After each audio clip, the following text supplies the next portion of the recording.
메리 크리스마스. 지금으로부터 30년 전에 보낸 이 메리 크리스마스란 휴대폰 문자 메시지 한 통이 얼마 전 NFT, 대체 불가 토큰으로 발행돼 프랑스 파리에서 경매에 붙여졌습니다. 그 결과 자그만치 경매가 17,000유로, 우리 돈으로 약 1억 4천만 원에 낙찰됐는데요. 이는 1992년 12월 3일 영국 프로그래머 닐 페법스가 발신한 세계 최초의 문자 메시지였기 때문입니다. 영어로 메리 크리스마스, 단지 15글자에 불과합니다만 오늘날 모바일 역사의 대전환점이 되었기에 그 가치가 높게 평가되었다고 하는데요. 매년 보내는 성탄 메시지라도 훗날 혹시 모를 아주 소중한 성탄 인사가 될지 모른다는 기대감에 다시 한번 기쁘게 메리 크리스마스 성탄 인사로 세계 성겨보고 시작합니다. 예수전도단이 부릅니다. 기쁘다 구주 오셨네. 기쁘다 구주 오셨네. 만 백성 맞아라.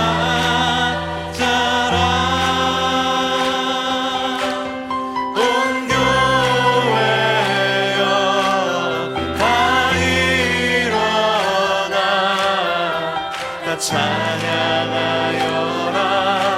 다 찬양하여라. 다 찬양 찬양하여라.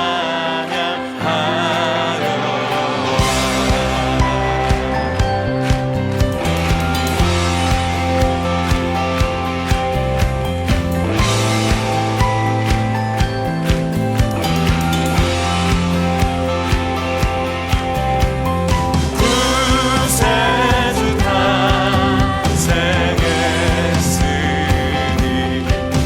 다 찬양하여라.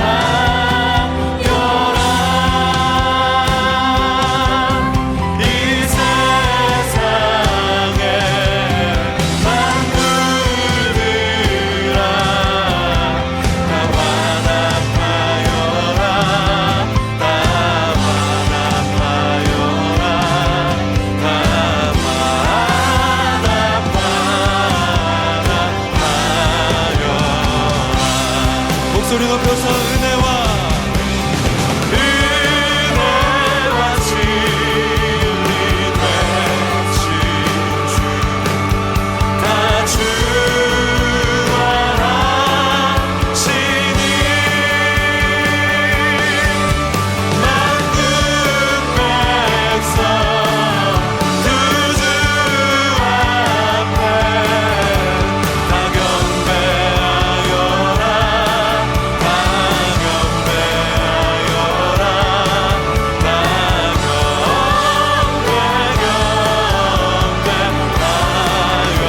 만국 백성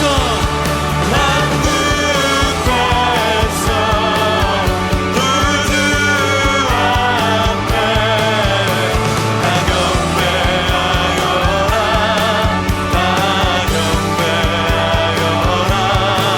다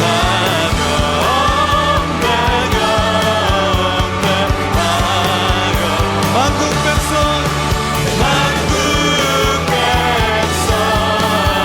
두 주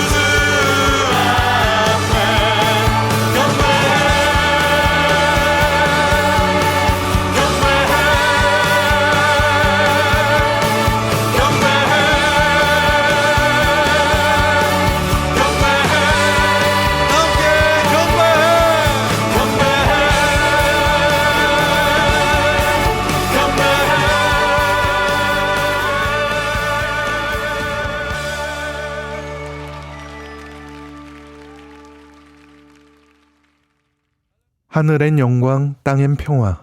성탄 인사와 함께 전한 기쁘다 구주 오셨네. 예수전도단의 찬양이었습니다.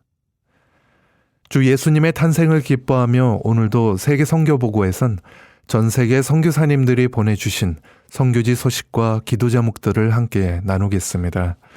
첫 번째로 전해드릴 선교편지는 중남미에 위치한 섬나라 도미니카 공화국에서 보내온 내용인데요. 올 한 해를 되돌아봤을 때 그 어느 해보다 주님 안에서 은혜를 받았다시며 도미니카 공화국에서 IT 난민 아이들을 대상으로 선교하고 계신 황헬렌 선교사님이 전합니다. 사람이 마음으로 자기의 길을 계획할지라도 그의 걸음을 인도하시는 이는 여호와시니라. 잠언 16장 9절의 말씀처럼 2021년도는 행복했고 행복해서 감사했던 축복의 한 해였습니다. 하나님이 주신 축복 가운데 가장 큰 축복은 분주하게 사역만 했던 저에게 깊고 넓게 묵상하는 시간을 허락하셨고 묵상을 통해 예수님의 삶을 다시 돌아보게 하셨습니다. 단 한 번도 사역을 멈추지 않으셨던 예수님처럼 하나님은 저에게도 동일한 삶을 원하셨습니다. 착하고 충성된 종으로서 작은 일에도 충성하며 기쁨으로 헌신하는 저의 순종을 원하셨고 잠언 16장 9절의 말씀처럼 하나님은 저를 향한 계획, 그 계획 안에 실수가 없음을 알려주셨습니다. 코로나 이전보다 더 많은 사역의 문을 열어주셨고 더 많은 기도의 동역자와 후원자 분들을 보내주셔서 그 어떤 해보다도 즐겁고 행복하게 사역할 수 있었습니다.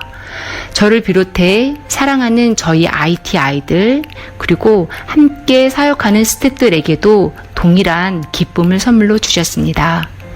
코로나로 문을 닫았던 학교가 1년 6개월 만에 다시 수업을 시작하였고 더 많은 아이들이 결혼이 되는 축복도 있었습니다. 멀리 이곳까지 공부하러 온 IT 친구들에게 장학금을 후원할 수 있었고 사랑하는 우리 방과후 학교 공주들에게 더 많이 배우고 경험할 수 있는 기회도 나눌 수 있었습니다. 또한 스태프들에게 한국어를 배울 수 있는 기회도 나눌 수 있었고 화재로 하루아침에 집을 잃었던 저희 아이들 가정에 새로운 보금자리를 선물해 줄 수 있었던 기쁜 순간들도 있었습니다. 그리고 부족한 저를 통해 다음 세대를 세우는 말씀 사역에 헌신할 수 있게 하셨습니다. 매 주일 줌으로 만나는 캐나다 몬트리올 청소년부와 주일학교 아이들을 통해 더 많이 기도의 자리로 나오게 하셨고 그 시간을 통해 더 큰 비전을 주셨습니다. 이 모든 것들은 제가 아닌 함께 해주신 동역자분들의 기도와 후원 그리고 섬김을 통해서 이룰 수 있었습니다. 부족한 제가 다리 역할을 할 수 있었던 것이 저에게는 큰 축복의 선물이었습니다. 더 많은 것으로 저에게 힘을 주시고 용기를 주시고 은혜를 주신 하나님께 감사를 드립니다. 이 은혜가 여러분 모두에게도 동일하였기를 소망합니다. 그리고 저희들에게 허락하신 새로운 한 해 2022년도에는 하나님 때문에 더 행복한 그리고 우리들 때문에 더 행복하신 하나님께 순종하는 한 해가 되기를 소망합니다. 저에게는 큰 소망이 있습니다. 2022년도에는 입만 그리스도인이 아닌 삶이 그리스도인인 제가 되고 싶습니다. 그런 제가 될 수 있도록 기도해 주시기를 바랍니다. 올 한 해도 함께 웃고 울고 기도해 주신 모든 동역자 분들께 진심으로 감사를 드리며 하나님이 하신 일들을 잊지 않는 그리고 하나님이 하실 일들을 기대하며 하루하루를 살아가는 저와 여러분의 삶이 되기를 소망합니다.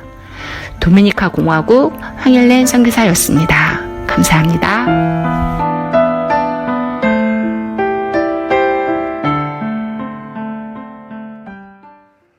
중남미에 위치한 도미니카 공화국에서 황헬렌 선교사님이 전해주셨습니다. 계속해서 이번에는 이탈리아 로마에서 보내온 선교편지인데요. 이탈리아는 순교자의 피로 적셔진 축복의 땅입니다 라는 제목으로 원대식 폴리캅 선교사님이 전합니다.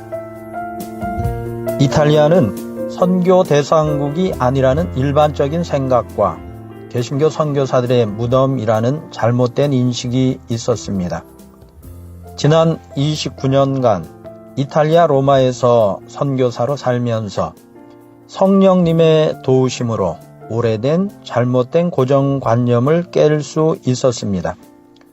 로마는 2000년 전 혹독한 박해와 순교자들이 흘린 피 위에 기독교가 세워진 곳이기에 유럽과 전 세계 선교를 위해 아주 중요한 전략 도시입니다. 캐톨릭의 본산인 기왕청이 자리하고 있고 오랜 기독교 문화와 전통과 유산을 갖고 있지만 많은 사람들이 가장 중요한 성경과 예수님에 대해 무지합니다. 그러므로 선교에 무한한 가능성이 있는 젖과 꿀이 흐르는 축복의 땅입니다. 이탈리아는 파송 선교회나 교회의 선교사 사역비 지원 방식이 아니라 현지에서 자립을 하며 사역하는 자비량 텐트메이커 선교 시스템을 가지고 있습니다.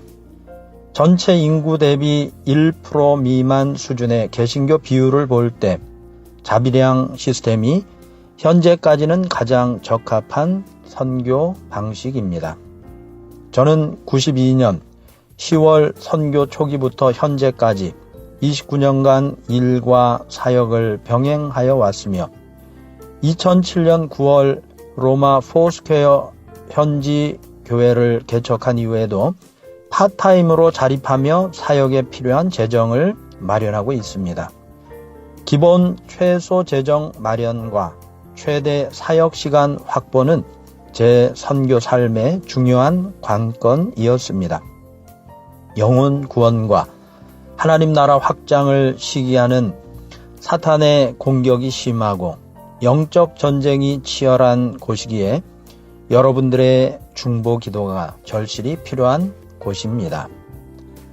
로마 포스퀘어 복음교회 사역 방향은 이사야 58장 12절 말씀에 기초해 황폐한 터를 세우고 무너진 곳을 보수하는 사역으로 이탈리아에 300개 교회를 개척하고 지원하는 비전을 가지고 있으며 한 영혼이 예수님의 이름과 복음을 믿고 회복되어 충성된 제자로 살아가므로 그들을 통해 새로운 제자들이 서고 교회들이 개척되도록 돕는 것이 주된 사역 방향입니다.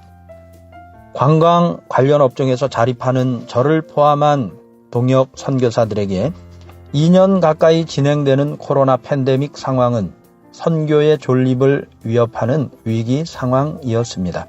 그러나 하나님이 주신 이사야 43장 19절 보라 내가 새 일을 행하리니 이제 나타낼 것이라. 너희가 그것을 알지 못하겠느냐? 반드시 내가 광야의 길을 사막의 강을 내리니. 자립이 전면 끊겨 배수진을 친 상황에서 새 일을 이루실 하나님의 약속의 말씀을 붙잡고 소그룹 성경 공부와 핵심 제자 양성에 초점을 맞추었을 때 하나님은 어려움 가운데서 복음의 진보를 가져오도록 축복해 주셨습니다.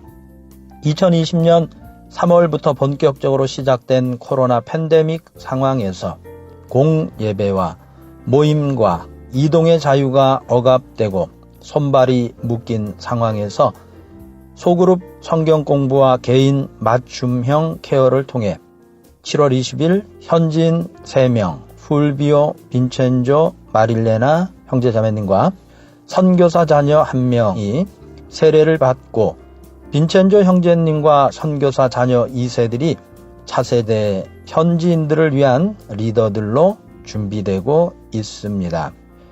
광야 같은 상황에서 하나님께서 친히 공급자가 되사 예비하신 당신의 사람들을 통해 먹고 마시고 입을 모든 것을 공급해 주시고 이를 통해 하나님이 제 인생과 하나님 역사의 주인이심을 새롭게 인식시켜 주시고 믿음을 체험케 하셨습니다.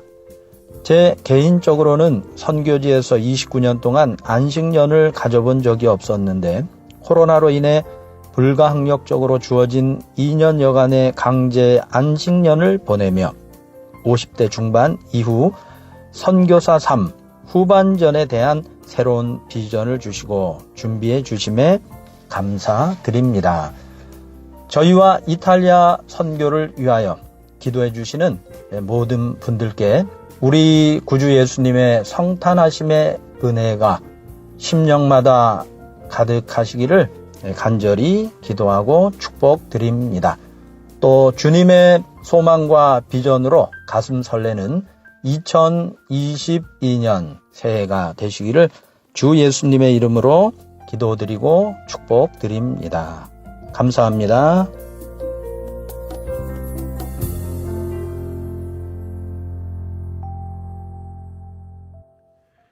이탈리아에서 원대식 폴리캅 선교사님이 전해주셨습니다.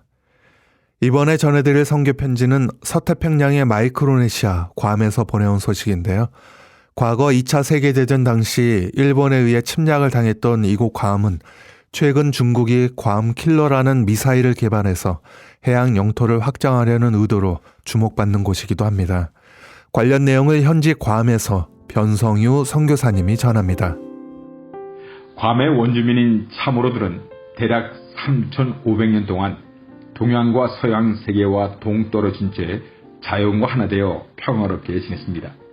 1521년 3월 6일 스페인의 마젤란이 괌 땅의 우마탁에 도착함으로 괌과 마리아나 제도가 유럽에 알려지게 되었습니다. 스페인의 괌과 마리아나 제도의 식민지화는 1668년 6월 15일 예수의 수사인 샌비토레스 신부와 여러 명의 신부들이 괌에 도착함으로 시작되었습니다. 1899년 2월 6일 스페인은 필리핀과 마리아나 제도의 괌 푸에르토코를 미국에 양도했고 그 조건으로 2천만 달러를 받습니다. 1941년 12월 7일 일본이 하와이를 공격함으로 태평양 전쟁이 시작되었습니다. 12월 8일 사이판의 아스리토 공항에서 일본 비행 중대가 이륙하여 괌의 해군기지를 공격했습니다. 이틀 후에 일본은 괌을 함락시켰고 군사 점령을 시작했습니다. 5월에는 필리핀 제도와 동남아 지역이 일본의 손에 넘어갔습니다. 미군이 마이크로네시아를 점령한 일본군을 몰아내기 위하여 공격하러 오기까지는 2년이라는 시간이 걸렸습니다. 12월 6일 괌 데일리 포스트에 보면 괌의 세네터인 프랑크 브라스 주니어가 이런 글을 썼습니다. Memories from 80 years ago. 80년 전에 일어났던 사건에 대한 기억들. 2021년은 태평양 전쟁 때 적의 무력에 의해서 괌이 점령당했던 사건이 지난 지 80주년이 되는 해입니다. 적에게 점령됐던 2년 반 동안의 그 사건은 괌의 역사에서 가장 끔찍한 시간이었습니다. 그 당시 2만 2천 명의 인구에서 야만성과 폭력으로 참으로 1,100명의 생명을 잃어버렸습니다. 1941년 12월 8일 매년 이날은 괌의 수호 성녀인 산타 마리안 카말린을 기념하는 날이었습니다.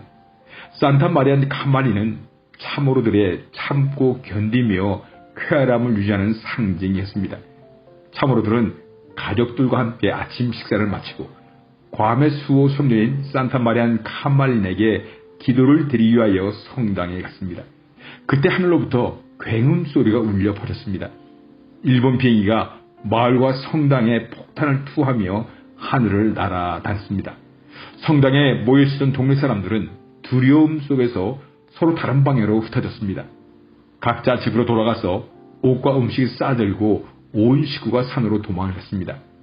아가나 있었던 대성당이 일본 비행기에서 투하된 폭탄으로 파괴되고 폐허로 남겨졌습니다. 참으로들은 전쟁이 일어나는 것을 알게 되었지만 일본이 왜 우리들을 공격하는가에 대해서는 아무도 몰랐습니다. 현재 참으로들은 이렇게 묻고 있습니다. 현재 우리들에게 잠재적은 누구인가? 2021년 현재 참으로들에 대한 잠재적인 적은 바다 건너편에 숨어 있습니다.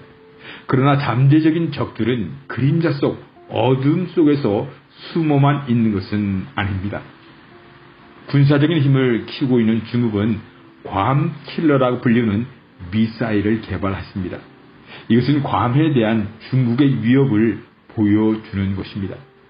이런 위협뿐만 아니라 중국은 해양 영토를 확장함으로써 세계적인 주목을 받고 있습니다. 12월 8일은 괌의 수호 성녀인 산타 마리안 카말린께 기도하기 위해서 촛불을 켤 뿐만 아니라 국제적인 경각심을 불러일으키는 날이 되어야 합니다. 괌, 하와이 그리고 필리핀에서 일어났던 기습 공격이 다시 일어나서는 안 됩니다. 1941년 12월 8일 80년 전 이날은 참으로들에게 큰 교훈을 준 날이 있습니다. 역사적으로 어떤 교훈을 주었을까요? 미래의 어떤 잠재적인 적이라고 할지라도 예측하지 못하는 기습 공격을 허용해서는 안 된다. 외부의 공격에 대하여 아무것도 할 수 없고 싸움 한번 제대로 하지 못하는 비참한 상태가 되어서는 안 된다. 우리의 적은 바로 눈앞에 있음을 알아야 한다. 역사의 주관자신 하나님 아버지, 80년 전에 일어났던 전쟁에서 입었던 참호들의 상처와 아픔을 위로해 주시옵소서. 앞으로는 이런 전쟁이 없도록 도와주시고 참호로들이 평화롭게 살도록 지켜주시옵소서. 아멘. 아멘.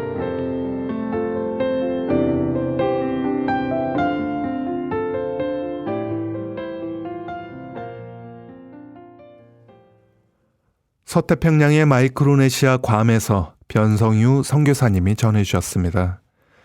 이어서 전해드릴 선교편지는 1990년대 내전으로 위험한 상황에 놓였던 캄보디아 선교를 회상하며 보내주신 내용인데요. 캄보디아 푸놈펜에서 이소망 선교사님이 전합니다. 선교지 캄보디아에 온 지 벌써 한 세대가 다 되어 갑니다. 이 나라에 올 때에는 내전으로 비행기 운항이 중단되어 한 달 정도 기다리기도 했습니다. 수만 명의 애국인들이 출국을 못해 자국에서 특별기를 보내올 정도로 위험했습니다. 공항 유리창이 총에마다 깨지고 박격포로 벽이 부서졌습니다.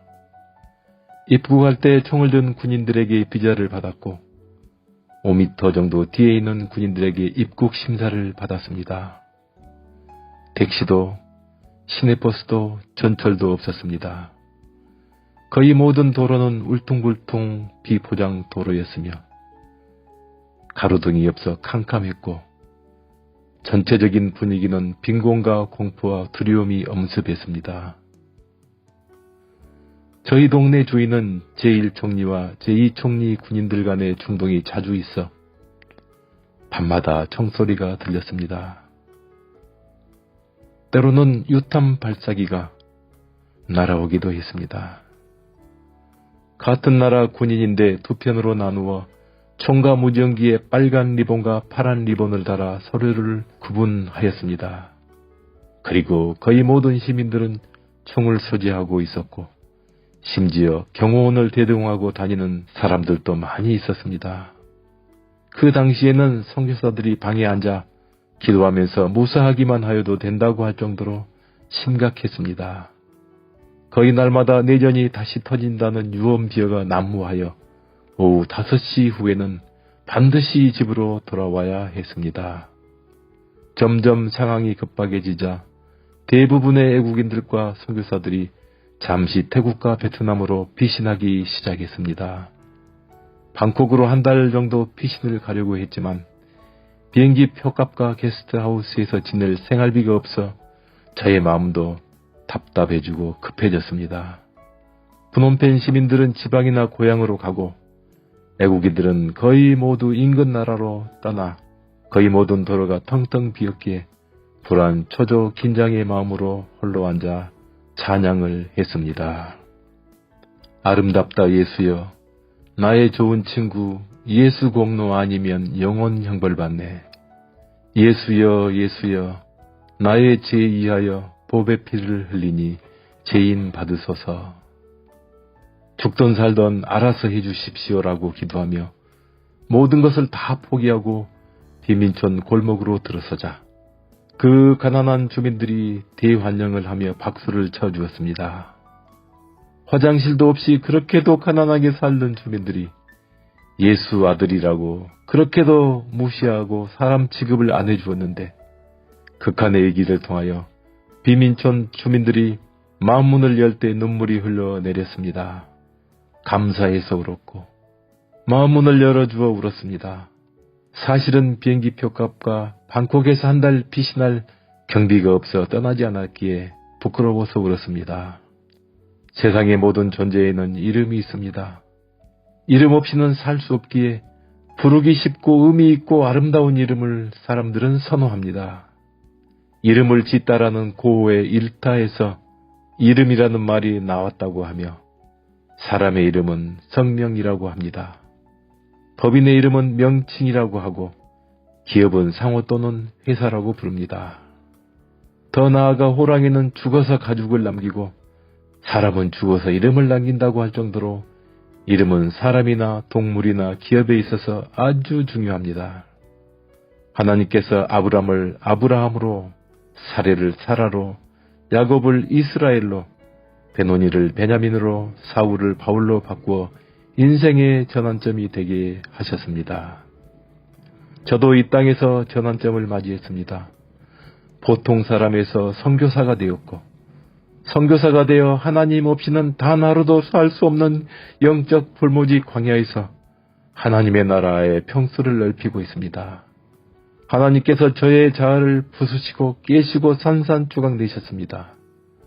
그리고 이 광야에서, 이 항무지에서 저를 사용하여 주시는 하나님께 감사드리며 저는 살고 있습니다. 요즘 기도하며 이 나라의 이름을 캄보디아에서 꼼보디아로 바꾸어 부르고 있습니다. 나에게 선교의 비전을 심어주고 나의 가슴속에 거룩한 꿈을 심어준 이 나라를 저는 꼼보디아라고 부르고 있습니다. 나에게 있어서 이 나라는 비전의 나라이고 꿈의 나라이기 때문입니다. 저는 저의 일생을 이 나라 꼼보디아에서 살기로 작정했습니다. 태어난 곳은 대한민국입니다. 그러나 하나님의 나라를 위해서 저는 이 꼼보디아에서 저의 일생이 다할 때까지 기도하면서 찬양하면서 살겠으니 기도해 주시면 감사하겠습니다.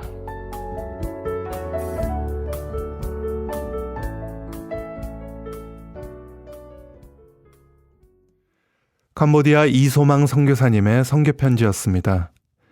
세계 선교의 봄을 참고 세계 선교보고는 이처럼 전 세계 선교사님들이 보내주신 선교지 소식과 기도 제목들을 함께 나누고 있습니다. 이에 대한 보다 자세한 내용은 인터넷 검색창에서 세계 선교 보고라고 검색하시면 사진과 동영상으로도 보다 생생한 선교지 모습들을 만나보실 수 있습니다. 구체적으로 기도해 주시고 보다 많은 관심 부탁드립니다. 오늘 전해드릴 소식은 여기까지입니다. 성탄절의 기쁨과 더불어 올 한 해 받은 은혜를 세어보는 마지막 한 주 되시길 소망하면서 세계 선교 보고 이만 마치도록 하겠습니다. 지금까지 김재환 진행이었습니다. 저희는 다음 시간에 다시 찾아뵙겠습니다. 감사합니다.